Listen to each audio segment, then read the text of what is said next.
Bismillahirrahmanirrahim. Assalamualaikum warahmatullahi wabarakatuh.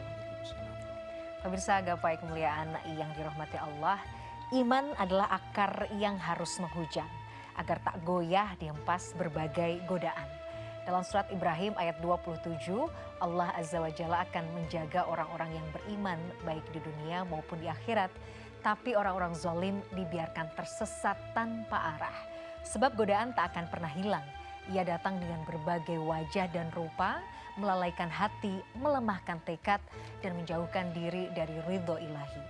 Maka jangan biarkan iman tergerus, perbanyak zikir dan kuatkan tauhid, agar kita tetap berdiri teguh di jalan yang lurus.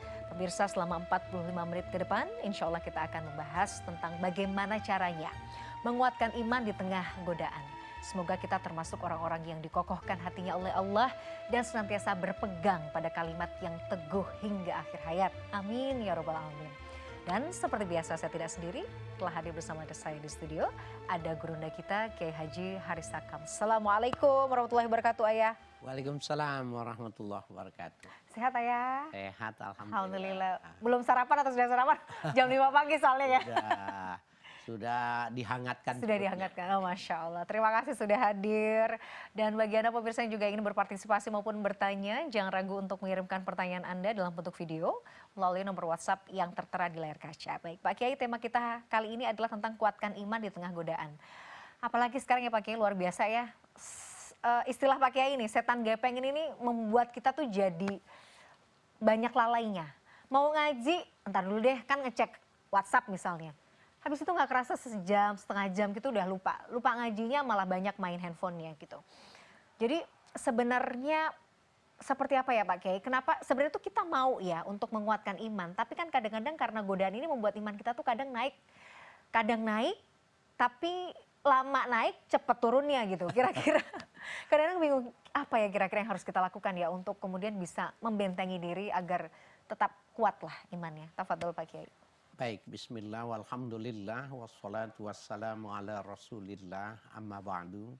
Terima kasih Mbak Mila dan para pemirsa yang menikmati sajian gapai kemuliaan pada pagi hari ini. Menjawab pertanyaan Mbak Mila itu, ada sebuah guidance yang diberikan oleh Allah dalam surah Ibrahim ayat 27. Yusabbitullahu alladhina amanu bil qawli tsabiti fil hayati dunya wal akhirah. Allah mengokohkan orang-orang yang beriman itu bil qawli tsabit, dengan perkataan yang kokoh. Itu sahabat Ibnu Abbas dalam tafsir Ibnu At-Tabari dikatakan al-qawlu tsabit qawlu la ilaha illallah. Jadi Allah mengokohkan iman seseorang itu dengan kalimat la ilaha illallah. Jadi kalau dia membiasakan menzikirkan mulazamah dengan kalimat la ilaha illallah, maka kalimat la ilaha illallah itu melahirkan sebuah power, kekuatan pada jiwanya. Ini menarik, saya sebelum terlupa ini buat para pemirsa. Imam Al-Qurtubi mengatakan ini sekurang-kurangnya pada dua hal ini. Kan fil hayati dunya itu yang dimaksud itu hindan naz'i. Ketika ya orang itu sakratul maut mau meninggal. Kemudian fil akhirah itu maknanya ketika dia didatangi oleh malaikat munkar dan nakir. Ya, jadi kalau diurut dari yang awal, kalau imannya mau kuat, mau selamat, ya jaddidu imanakum bila ilaha illallah. Perbaharui terus keimananmu itu dengan mengucapkan la ilaha illallah. Ya, jadi setiap habis sholat, kita lihat di daerah-daerah tertentu kayak daerah Pasundan gitu, itu setiap kali sholat afdhalu zikri la ilaha illallah gitu ya, di Jawa di mana itu benar tuh ya, bahwa dia untuk memperkokoh akidahnya, memperkokoh daya tahannya, imunnya itu imun keimanannya itu adalah dengan la ilaha illallah.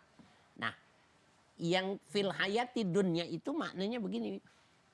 Ada orang sebelum meninggal tapi dia bersyahadat atau dia mengucapkan la ilaha illallah. Dua-duanya maknanya sama tuh. La ilaha illallah. Itu maknanya al-qaulus tsabit. Al-qaulus tsabit. Ya, yang kedua fil akhirah itu maknanya ketika malaikat munkar dan nakir bertanya, man rabbuka wama dinuka wama, ya kita buka itu.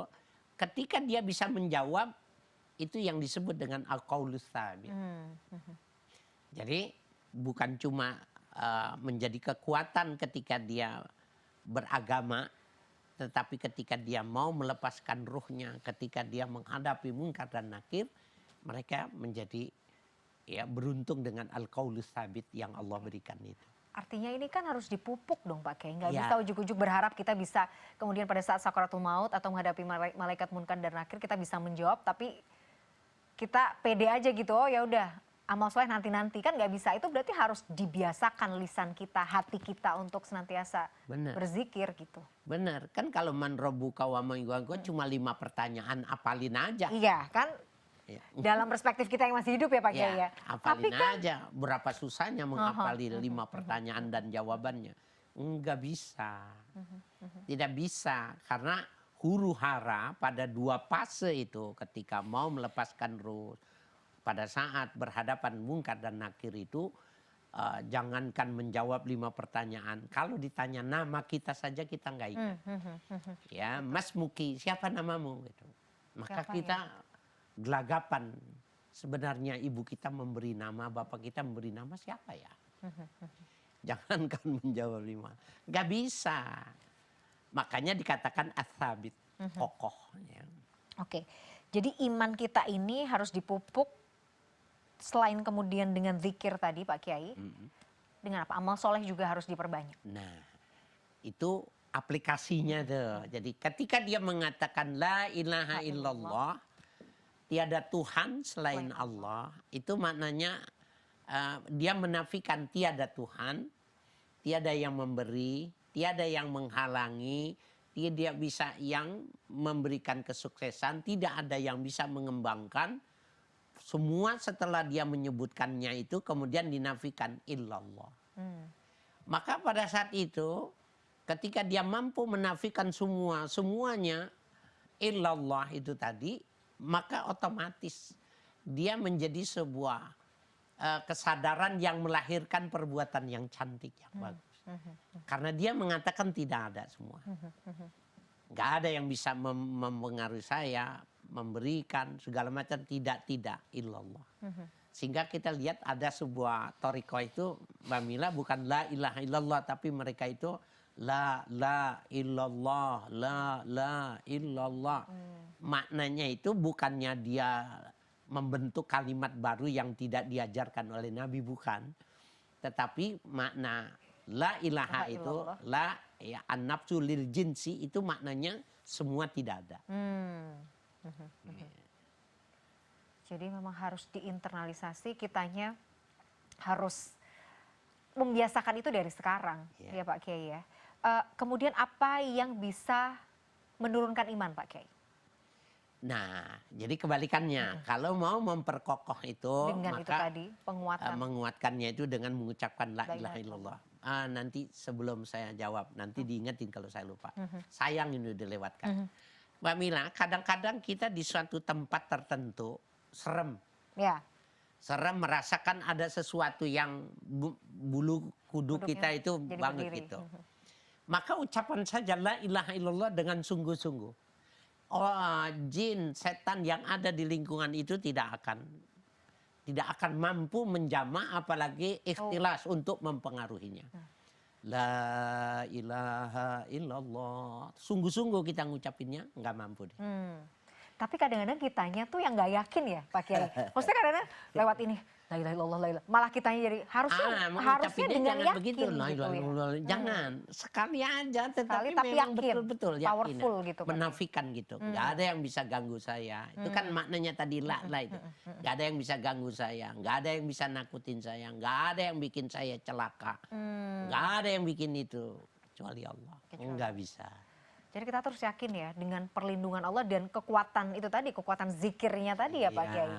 Makanya nggak boleh ragu Nggak kita boleh itu. ragu. PR sih sebenarnya ya Iya. Pak Kiai. Jadi Oke. nggak perlu banyak, satu kali.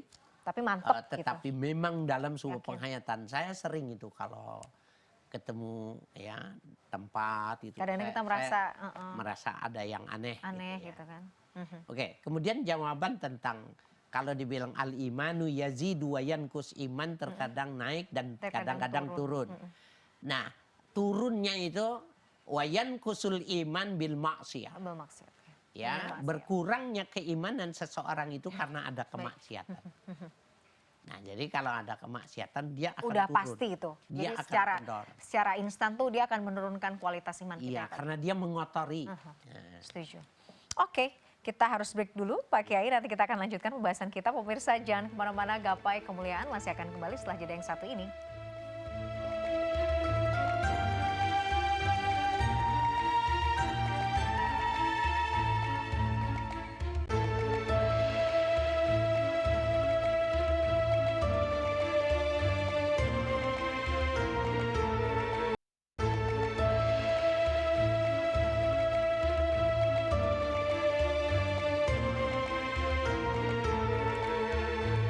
Ya pemirsa, terima kasih Anda masih menyaksikan Gapai Kemuliaan. Pemirsa, seperti biasa di segmen kedua ini, Kiai Haris Hakam akan menjawab pertanyaan Anda pemirsa yang telah masuk dalam WhatsApp di segmen Ustadz Menjawab.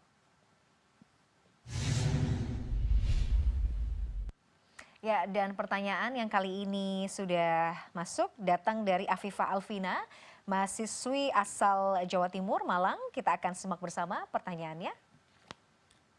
Assalamualaikum warahmatullahi wabarakatuh. Saya Afifah Alvina. Saya merupakan seorang mahasiswi di salah satu universitas di daerah Malang. Di sini saya ingin mengajukan pertanyaan mengenai godaan. Tentunya kita tahu dalam segala aspek pasti terdapat godaan. Salah satunya di kepatuhan beragama. Dalam konteks ini saya ingin mengajukan pertanyaan yang cukup spesifik terkait sisi iman manakah yang dapat mencegah seseorang dari godaan-godaan sehingga orang tersebut dapat mengatasi godaan dengan tenang. Mungkin itu saja pertanyaan dari saya. Terima kasih atas kesempatan yang diberikan. Wassalamualaikum warahmatullahi wabarakatuh. Waalaikumsalam warahmatullahi wabarakatuh. Terima kasih untuk Adinda Afifah Alvina ya di Malang, Jawa Timur. Pertanyaannya Pak Kiai, sisi iman manakah yang kemudian bisa membentengi kita dari berbagai macam godaan Pak Kiai? Iya, kalau kita lihat dari pembahasan yang lalu bahwa rukun iman itu ada 6. Maka yang pertama itu adalah iman kepada Allah, iman kepada Rasul, iman kepada para malaikat, kepada kitabnya, pada yaumil akhir, kemudian qadarnya Allah, 6 itu. Maka kalau ditanya pada sisi mana yang bisa menjatuhkan orang, maka yang nomor 1. Setuju. Jadi itu mengapa jaddidu imanakum bila ilaha illallah. Perbaharuilah keimananmu dengan la ilaha illallah. Seakan Nabi ingin mengatakan di sini kamu bisa rusak. Ini Mamila. Kita kan dengar ya beberapa waktu yang lalu ada orang yang menghafal Al-Quran tetapi kemudian murtad. Ya. Adakah yang lebih hebat dari orang yang menghafal Quran? Tetapi ketika dia menghafal cuma zohirnya, permukaannya yang dia hafal, maka itu tidak menjaminkan. Karena apa? Memang tauhidnya dia lemah gitu. Ya. Sehingga kalau ada orang ibadahnya bagus, sodakohnya banyak, tetapi imannya yang tidak salah, imannya tidak benar, tidak menjadi nilai, tidak akan mengokohkan ibadahnya. Jadi betapa aspek yang nomor 1 itu akan menentukan kualitas ibadah dari 5 peribadatan kita itu sangat ditentukan oleh keimanan kita kepada Allah. Jadi dia satu akan mewarnai keseluruhan aspek-aspek dari keimanan itu tadi. Perbaharui. Oke, jadi intinya bahwa tauhid, akidah tauhid itu menjadi fondasi Iya. Ketika fondasinya sudah kuat, itu artinya yang Bangunan. selanjutnya bangunannya juga akan kuat dan indah ya Pak Kiai. Ya, Ya. betul. Jadi bisa dipastikan, misalnya pun dalam kondisi iman kita turun atau kita dalam kondisi futur Pak Kiai. Ketika misalnya fondasi tauhid kita kokoh, itu artinya kita tidak akan lama ya dalam kondisi turun iman. Karena pada dasarnya bahkan orang yang sudah berilmu pun juga kadang juga turun iman kan Pak Kiai. Iya, betul. Bahkan dikatakan kalau kalian melewati ya apa itu kebun sorga, maka mampirlah. Maka yang ketika para sahabat nanya apa yang dimaksud dengan apa itu Rodotul Jannah, Taman-taman surga. taman-taman sorga, maka mereka makan majlisul zikir, majlis Majelis zikir. zikir. Jadi kita umpamanya ini lagi jenuh, datang aja ke majelis zikir. Datang ke majelis zikir, walaupun umpamanya kita menyebutkan mengikuti kajiannya itu, mengikuti zikirnya itu kita main-main. Tapi kalau dia menyebutkan nama-nama, menyebut-nyebut nama Allah, betapapun dia tidak ada dalam hatinya dengan membersamai dengan apa yang dia ucapkan, kalau dia melakukannya terus-menerus juga akan membekas. Nah itu, jadi kita kalau kita nih umpamanya sadar nih, kayaknya lagi kendor nih. Iya, Iya. kan kadang-kadang namanya manusia ya Pak Kiai ya. Iya, hadir aja ke tempat majelis zikir, bahwa itu memang obatnya dengan banyak itu.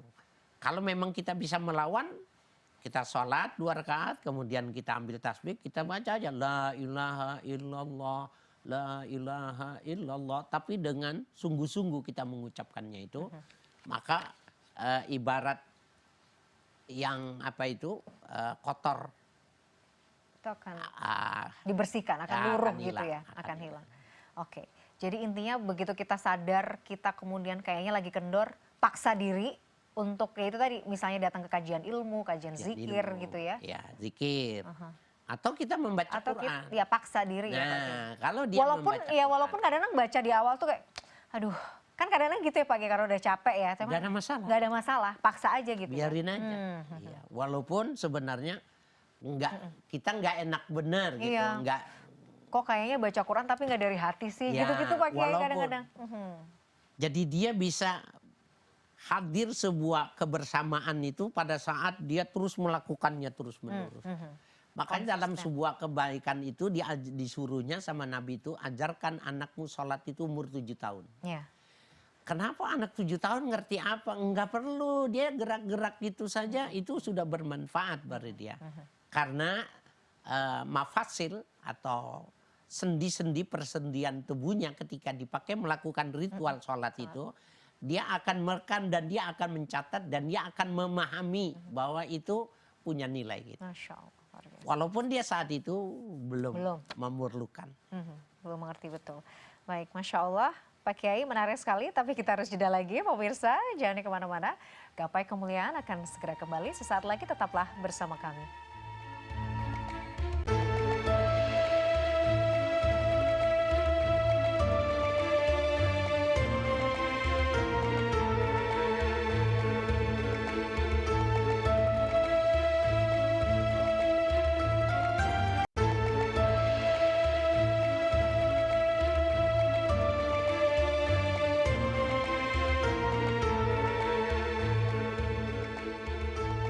Pemirsa, terima kasih Anda masih menyaksikan Gapai Kemuliaan dalam episode Kuatkan Iman di Tengah Godaan. Pak Kiai, ini berdasarkan pengalaman pribadi. Kalau saya lagi sibuk scrolling media sosial gitu ya, sibuk melihat teman, kolega kanan kiri yang bisa liburan ke sini, sudah punya ini lagi itu. Sejujurnya itu ada dampaknya ke diri saya. Kadang-kadang saya merasa jadinya kok jadi imannya agak kendor ya, atau misalnya kok jadi kok dia sudah begini, saya masih begini aja. Jadi seolah-olah punya pengaruh ketika terlalu banyak melihat, itu bisa menurunkan iman. Betulkah demikian Pak Kiai? Sebenarnya bukan menurunkan Bukan iman. menurunkan. Yang tadi akibat banyak melihat juga bukan menurunkan iman. Karena kalau kata menurunkan iman, ada ibadah yang biasa kita lakukan terus turun. tidak dilakukan misalnya. Kemudian penghayatan kita kepada tertentu melahirkan keraguan. Kalau ini kan Enggak, kan ya. hanya banyak ini aja, intrik di dalam Ada diri Pak Kiai. pengaruhnya ini. Pengaruhnya. Nah, di dalam Al-Quran itu ada sebuah informasi yang anatomis tentang tubuh itu. Allah mengatakan inna sam'a wal basara wal fu'ada kullu ulaika kana anhu mas'ula. Sesungguhnya pendengaran, penglihatan dan hati itu keseluruhannya itu akan melahirkan sesuatu bagi orang yang memilikinya dan itu akan dimintai pertanggungjawaban. Nah, kenapa disebutnya telinga dulu, bukannya mata dulu gitu. Karena yang paling dominan itu dan dia lebih dulu datangnya itu adalah mendengar. Artinya bayi belum lahir dalam kandungan ibu apabila sudah lewat 4 bulan, dia bisa menyerap dengan instingnya manakala ibunya mendengar suara-suara yang baik. Dia sudah mendengar tapi dia belum melihat. Kemudian dia lahir ke dunia, dia mengenali ibunya itu bukan karena melihat, tapi dengan penciuman dan pendengaran. Belum lihat. Jadi kalau dikasih uang, belum. Dia nggak ada manfaatnya itu uang itu. Dia nggak bisa lihat. Kecuali yang di sebelahnya ya. Mamanya itu. Mamanya. Nah jadi Mbak Mila, memang ada penglihatan itu pengaruh. Tetapi itu maknanya kita harus banyak mendengar daripada melihat. Melihat, oke. Jadi bahaya kalau orang banyak melihat gitu. Iya, jadi kita tuh jadi nggak bersyukur gitu loh Pak Iya. Kiai. Kadang-kadang malah jadi bisa nggak bersyukur dengan apa yang kita punya, malah jadinya hasad, iri gitu. Iya. Itu kan juga sebenarnya mengotori hati. Membanding-bandingkan. Membanding-bandingkan apa yang kita punya dengan orang lain. Nauzubillah ya, mudah-mudahan jagalah. Jadi sekarang harus justru lebih banyak mendengar. Hanya mendengar daripada banyak. Melihat. Pak Kiai, kemudian apa indikator seseorang itu memang... Nanti dulu Mbak Mila. Oke, siap. Pak Kiai. Khawatir nanti pemirsa salah memahaminya. Banyak mendengar itu, daripada banyak melihat. Itu maknanya banyak mendapatkan info yang benar. Benar ya. Menyampaikan pelajaran yang benar ketimbang tidak bertanya tapi melihat. Jadi dia melihat kemudian tidak di cross check, itu maknanya. Banyak mendengar, jangan banyak melihat. Jangan baik. Mendengarnya pun itu tadi ya Pak Kiai, yang baik-baik, yang betul gitu kan. Jangan kemudian juga malah ntar hal-hal yang tidak baik justru jadi kita dengarkan, misalnya malah fitnahan, nauzubillah kan, gibahan, malah jangan sampai begitu gitu. Banyak dengarkan hal Jadi yang baik. nanti bukan cuma sekarang saja kita bandingkan apakah kehidupan kita di antara organ kita yang paling banyak berfungsi, maka kita akan mengatakan mata kita. Dan semakin nanti kemajuan teknologi, maka mata itu sangat dominan. Jadi memang benar dan itu yang bisa orang menyebabkan dia jatuh dengan penglihatannya. Iya, dengan penglihatan. Sehingga kalau dia bilang ada syarrul ain, bahwa mata yang bisa membunuh, itu maknanya bukan cuma sekedar efek secara langsung karena yang dilihat. Dia bisa terbunuh dengan apa yang dia lihat. Maknanya. Betul.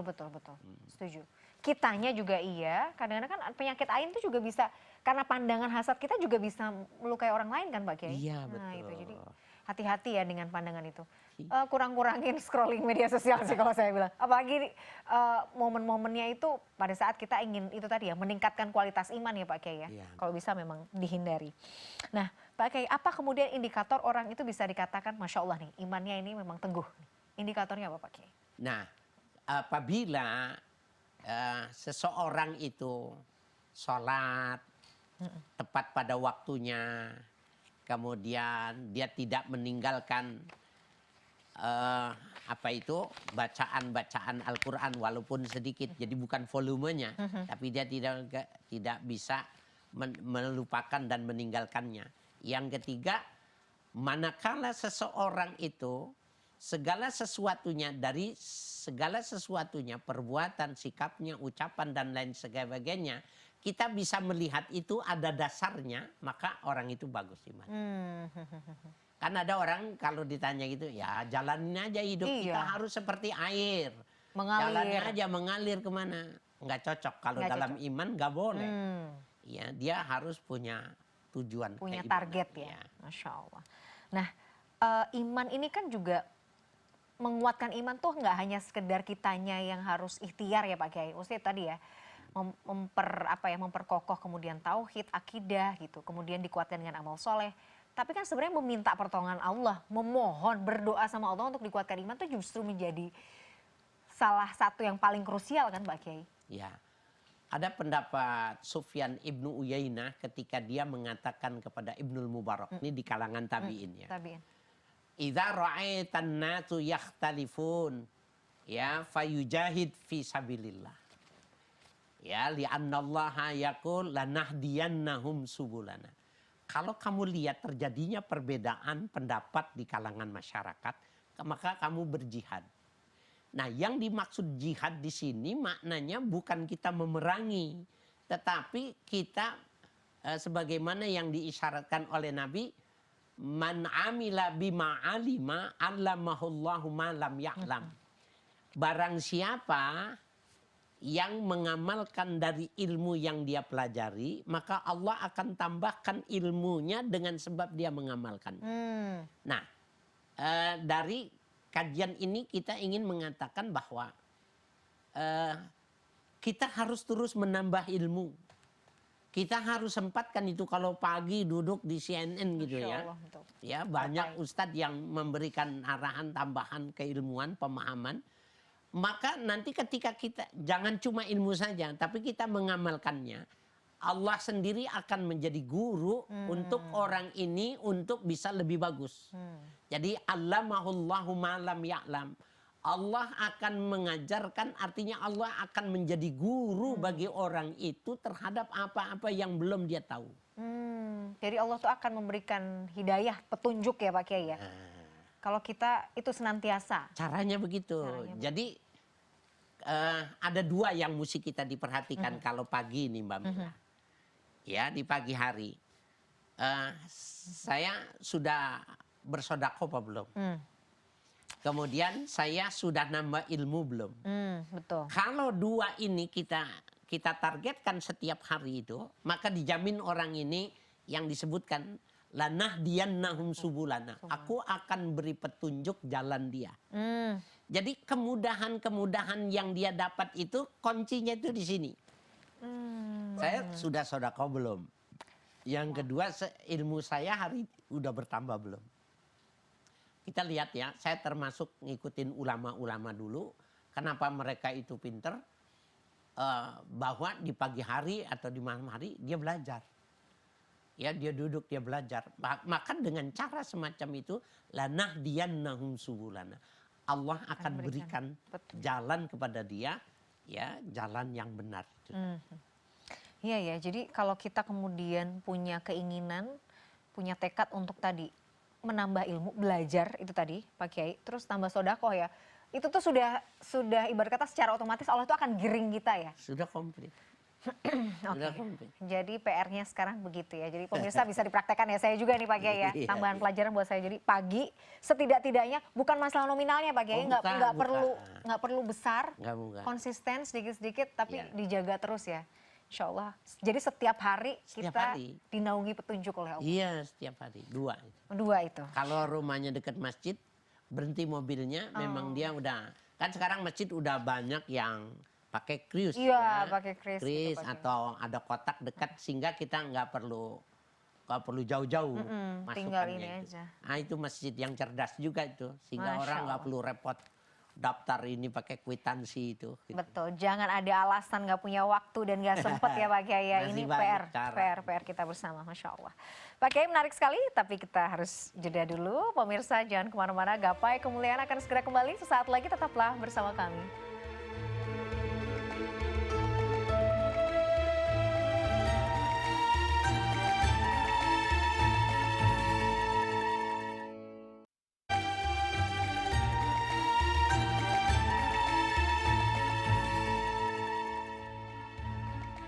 Pemirsa, terima kasih Anda masih menyaksikan Gapai Kemuliaan dalam episode Kuatkan Iman di Tengah Godaan.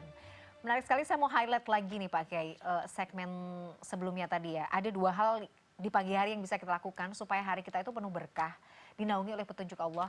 Yang pertama adalah sedekah dan tanyakan sama diri, sudah belajar belum ya? Sudah nambah ilmu belum hari ini? Itu artinya sebenarnya ketika kita dinaungi petunjuk oleh Allah, ujungnya bakal bisa beruntung nggak kita selama kita kemudian menjalani hari sepanjang itu Pak Kiai? Di dalam ayat itu ada munasabah antara orang yang berilmu dengan kebahagiaan akhirat. Disimbolkan itu umpamanya mayyattaqillah yu'allihumul hikmah. Orang yang bertakwa kepada Allah, Allah akan mengajarkan ilmu hikmah. Nah, artinya kedalaman ilmu, hikmah itu kedalaman ilmu itu dapat diberikan kepada orang-orang yang menjalankan ibadah yang disebut konteksnya itu takwa. Tetapi wattaqullah yu'allimuhu. Takwalah kepada Allah, nanti Allah akan membuat kalian berilmu. Nah, kemudian yaj'allahu makhraja, Allah berikan jalan keluar. La'allakum tattaqun, maka itu akan melahirkan ketakwaan, dan takwa itu maknanya bahagia dunia dan bahagia akhirat. Kalau dari semua munasabah ayat-ayat dikumpulkan itu seperti umpamanya orang yang suruh berpuasa, la'allakum tattaqun. Nah, karena apa? Disebut kata takwa saja itu sudah menggambarkan bahwa sorga itu adalah untuk lil muttaqin. Tanpa harus ada kalimat itu pun sudah diartikannya semacam itu. Gitu. Dunia akhirat dia bisa mendapatkan. Insya Allah, mudah-mudahan. Tapi Pak Kiai, namanya istiqomah tuh sulitnya luar biasa. Kadang tuh ada, sedang kita lagi punya tekad, punya ghiroh, punya semangat untuk pokoknya seminggu ini mau sedekah subuh misalnya. Bisa tuh. Nanti minggu depannya udah kendor lagi gitu. Itu sebenarnya yang salah di mana ya Pak Kiai? Ya, jadi sekarang kan udah ada yang bisa membantu umpamanya Mbak Mila. Ada orang-orang yang Mbak Mila dekat, Mbak Mila menganggap dia teman dalam arti yang hakiki. Mungkin 3-4 orang bikin aja grup. Bikin grup.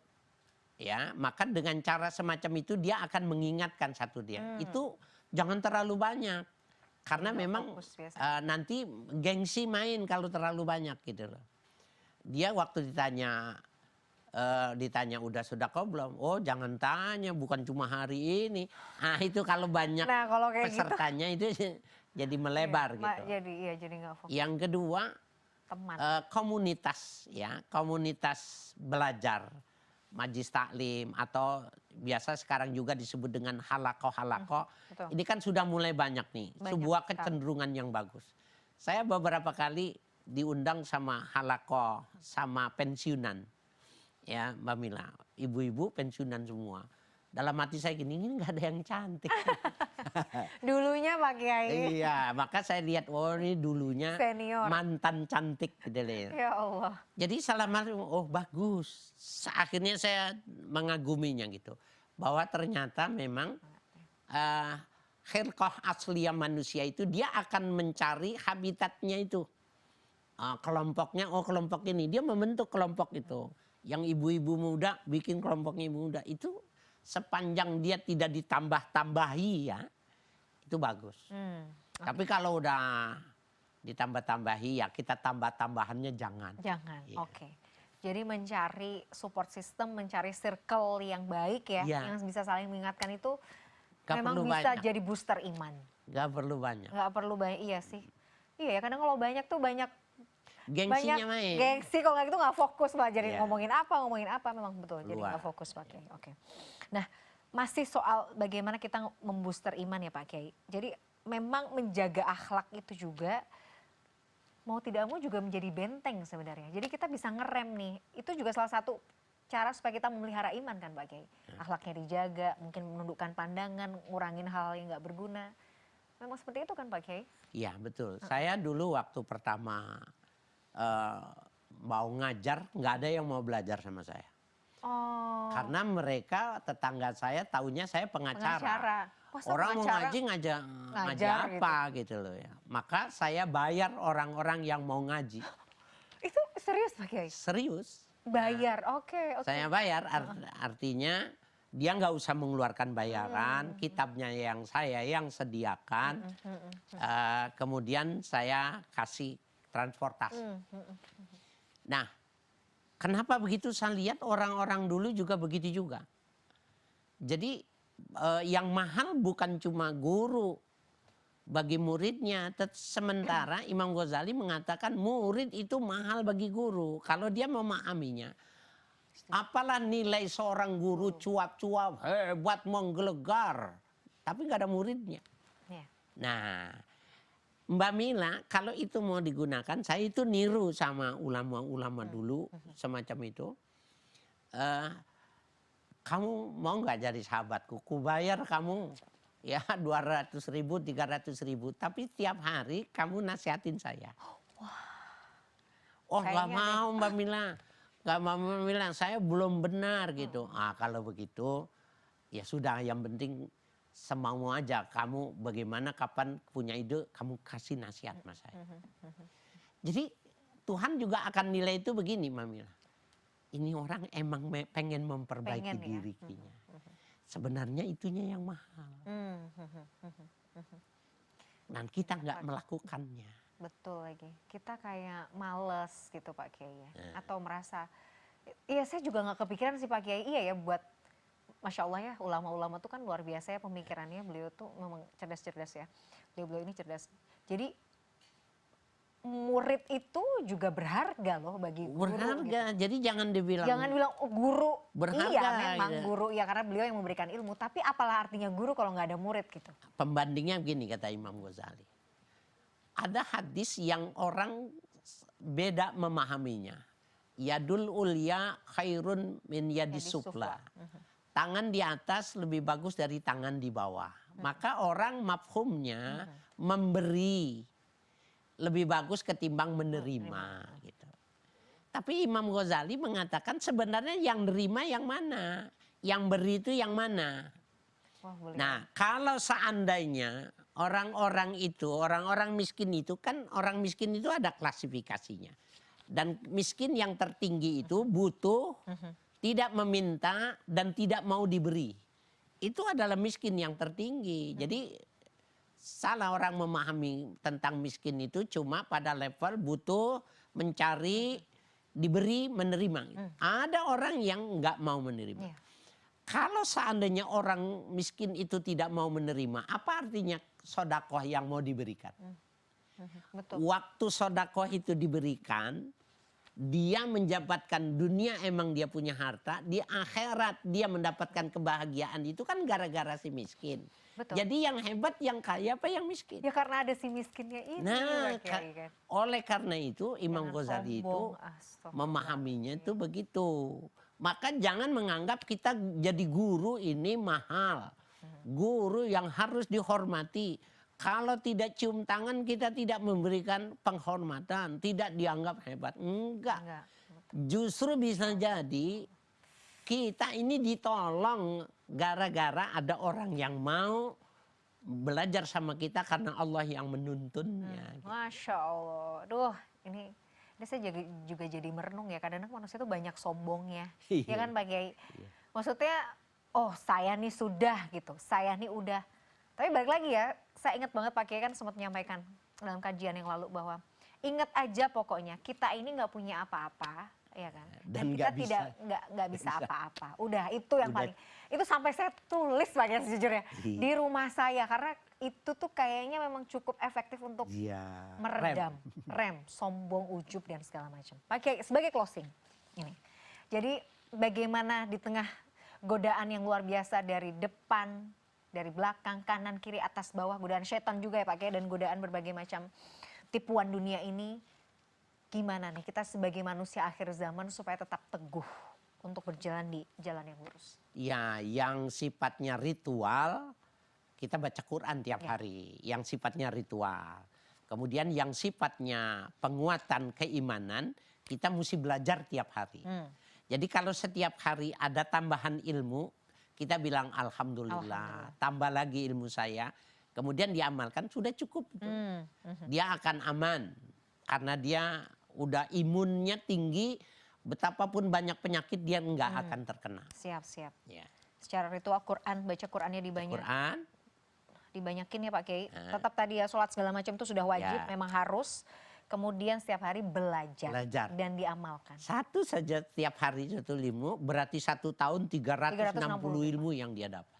Masya Allah. Kalau Wah, ini kalau jadi 30 tahun, kalau kali aja berarti ya. Berarti 60 tahun. Ya Allah, betul. Iya. Masya Allah, Pak Kiai, terima kasih. Iya, baik. Ini juga jadi bagian untuk itu tadi, Pak Kiai, memelihara iman.